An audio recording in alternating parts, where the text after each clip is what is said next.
back. This is Boomer Life on CL 650. It's the most wonderful time of the year. Welcome back. This is Boomer Life on CL 650. Joining us in the studio today from the BC Seniors Living Association, we have Executive Director Marlene Williams, along with Carol Holmes, the President, and our Vice President is with us today as well, Tony Baina. So thank you for joining us. We've been discussing a report that was recently sent to the provincial government from the BC Seniors Living Association about speaking the same language when we speak about seniors in this province, and providing proper support, proper housing accommodations and new communities, and making sure that everybody's on the same page. We've talked about clarifying definitions of independent living and assisted living. And Tony, you've mentioned a couple of times that Alberta has set some really good examples and that their policies are very different than what we have in British Columbia. What can you tell us about that, and why is it that much better in Alberta? Sure. Well, I think it's a different model in Alberta, definitely, and I think it's a little bit more consumer friendly or resident friendly. In British Columbia, we have a very strict definition of what a home is. It's really, people think of it as the place where the person has lived for most of their life. In Alberta, that's a little bit more expansive. A home is wherever the senior turns the key in the lock, and that could be a property or a community where they live. And then what they do is they say once the person, we've defined what the home is, which is anywhere, is they can get services there, and they don't have the legislative limits that we have here with the 2 prescribed services. They actually allow for more services than we currently provide in British Columbia. Hence, there isn't that need or that requirement in Alberta for a senior to change the location where they live in order to get the services where they live. As long as the operator is able to provide that service, they can get that in the home. So when a resident moves from their maternal or paternal home to a property, they can make a decision based on what can this new home provide me in terms of services. And if they feel they're going to need 2 prescribed services, 3 prescribed services, or more, they'll make that choice. So it's really, that's the difference versus British Columbia. In British Columbia too, in all provinces, when the decision is made to move into a property, it's really reactive. And so families think about the here and now, and residents think of the here and now versus what am I going to need 1, 2, 3, 4 years from now. This is a very good point, right. Because just traditionally that we hear from, our friends, neighbors, even in our own homes, we wait a little bit too long. And when you suggest being reactive, it's like, geez, mom needs help now or soon. Mm-hmm. And I guess we fail to look at a bigger picture. Correct. And of course in Alberta, the model's a bit more forgiving because you can say, okay, I'm going to move mom into property A, knowing that property A can take care of her needs irrespective of what they are. As she progresses, whether she lives 4 years or 24 more years. Whereas in British Columbia, you may make the decision based on the property in your neighborhood without realizing that they can only go so far before then you have to move mom or dad again. And so, that's where I think the Alberta model has some benefit from a consumer point of view and from a senior's point of view in terms of being offering what it is that they need in the long term. So you've actually asked the government to change the definition of home in this report. Yes, we've asked them to not be so when they talk about programs at home, they're really thinking about where the person has lived most of their life, and we're saying to them, just broaden that definition so that it does include wherever they put the key in the lock, and that could be a property. So and also consider that in terms of, for example, one of the programs that we identified in this report is when a senior goes to hospital and they have to return to home, a number of the health authorities will provide home support services for them if they return to their home where they've lived all their life. But if they're living in an independent living property or an assisted living property, they don't consider it their home, and so that support isn't provided to them. Even more interestingly, sometimes when a senior is in hospital, rather than returning them to their home, it may be more appropriate to return them to or have them stay in an independent living property or an assisted living property and receive their care services there, because they're in a congregated environment and they're with professionals who understand their needs. Right, so almost like a stepping stone. Yes. And that this is a topic that we've actually engaged in some dialogue with government on.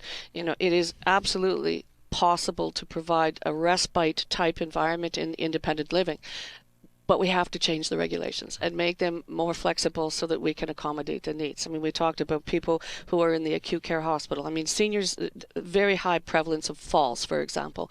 So they're admitted to the emergency ward, they've broken their hip, they end up having a hip replacement or the fracture repaired. They're in an acute care bed. 13% of acute care beds in British Columbia every year are taken up by people who are there way too long, and we refer to them as alternate level of care clients. And so many of them are seniors waiting to go somewhere that's more appropriate, where they can get the type of convalescent care or rehabilitation that they require. Or waiting to go back to their own home. Or waiting to go back to their own home, but because they live alone and there's nobody there to take care of them, it's not a safe environment to go to. We can provide that kind of convalescent or respite service within a housing environment as soon as we change the regulations. Well, actually, I'm really glad that you clarified that, because I had a friend whose senior husband, was living in an independent living property in a community and had to be hospitalized for whatever reason. His needs became greater while he was in the hospital, and he never left the hospital. They wouldn't send him back to what they considered his home, where he turned the lock and key. It was an independent living, but he had greater needs now, and they had nowhere to keep him, and he stayed in the hospital for 9-10 months. Yeah, it's with seniors especially, it's use it or you lose it. So if they're not up mobilizing, if they're not moving around and getting exercise and things like that, then their joints and their bones will seize up on them, and then when they could lose their independence completely as a result of lying in a bed on a prolonged basis in an acute care hospital. And in the case of your the example you gave, in that particular case, it could be that particular person, let's say they already have the 2 prescribed services. Now all of a sudden, because of their hospital stay, they need a third service. They needed physio. And by definition, all of a sudden, we can't take them back into our property because they're now deemed residential care or long-term care. BC provincial legislation. In Alberta, we could take them back and provide those services through a third-party operator or even through the health authority if needed. But in British Columbia, because they've now slipped into that third prescribed services, now all of a sudden the hospital has to find them either a long-term care bed or leave them in hospital. And a long-term care bed for someone convalescing who might be perfectly mobile other than that need is probably not the right place either, because everybody around them are more complex. And as you know, and Carol just alluded to it, we really emulate what's around us. And so, if I'm in a complex care environment, I see everybody has walkers and has and is in wheelchairs. My recovery may be somewhat hindered because the surrounding population is showing me something different than if I'm in an independent living building, where everybody walks. They've got activities that require me to get up and be about. So I think that's what we're trying to advocate to government, to say, look, take a look at that as an alternative. And Carol, did you actually have statistics of how many seniors are living long-term and filling up the hospital beds? Well, it's 13% of acute care hospital days every year are taken up with alternate level of care. So I mean, the ramifications for Joe Q Public is that your hip replacement is not going to happen. Yeah. You're going to wait 6 months because there's no beds for you to come in. People's surgeries are canceled because beds are not available, and oftentimes it's because people are inappropriately housed there waiting for some other service. And what about eligibility for support? Does that differ between provinces? It does. In Alberta, home support is available to anybody who needs it wherever they need it. So there's no eligibility criteria. You contact Alberta Health Services, you let them know you need home support, and they provide it. Whether you're living in a single-family home, or whether you're in a senior's apartment, or whether you're in a retirement community. And Tony, you mentioned earlier about it all comes down to making a real estate decision. Mm-hmm. Explain that. Well, I think right now the way the system works is that Home is best, or some of the home support is really being viewed as providing it within a person's home. And not thinking about that home could be in a property that's independent living. And we really have to get to the point where it doesn't matter where the senior decides to call their home, that those services should be available to them. There shouldn't be a prejudice just because they're in a property that all of a sudden that they're not eligible for this kind of support. The Alberta model, again, doesn't matter where that home is, it's what just they where call you turn home, the key. where they turn the key, and do they need it? And that's what we're looking for. Well, it may all sound very confusing, but it's actually not. You've simplified a lot of it for us. Thanks so much. You are listening to Boomer Life on CL 650, and joining us in the studio today from the BC Seniors Living Association, we have Executive Director Marlene Williams, we have the President, Carol Holmes, and we have Vice President Tony Baina. If you want more information, please visit the website bcsla.ca.